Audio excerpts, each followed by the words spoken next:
Honourable the member for Stephenville Port-au-Port.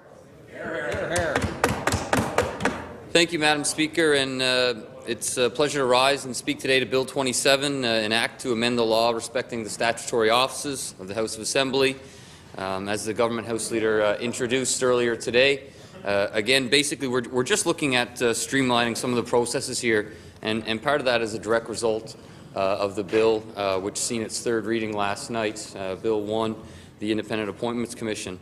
And as the Government House Leader alluded to as well, so there's basically 6 offices that we're looking at kind of streamlining right now.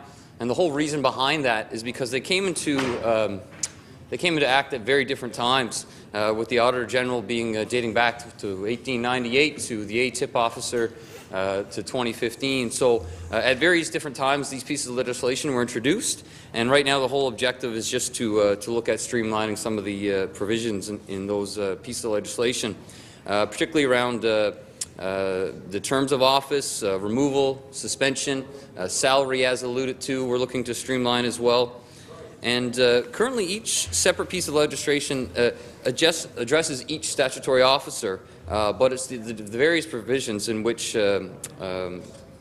change in each piece of legislation.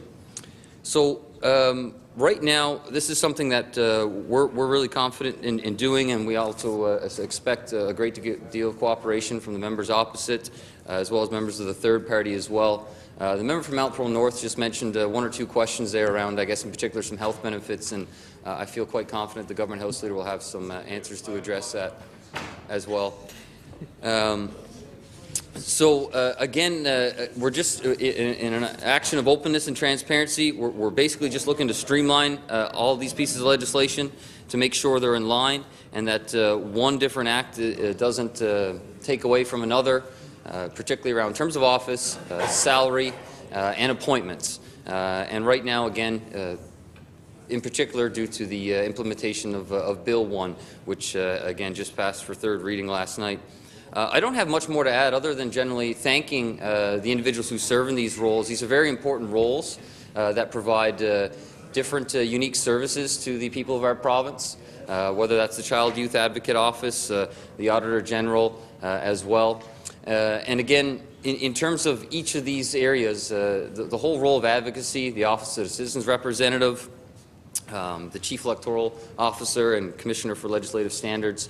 These are very important roles, and they need to be treated with a high degree of integrity. We certainly respect and appreciate all the hard work that these individuals do, and now with this piece of legislation, we're streamlining it so that they are all treated fairly as well.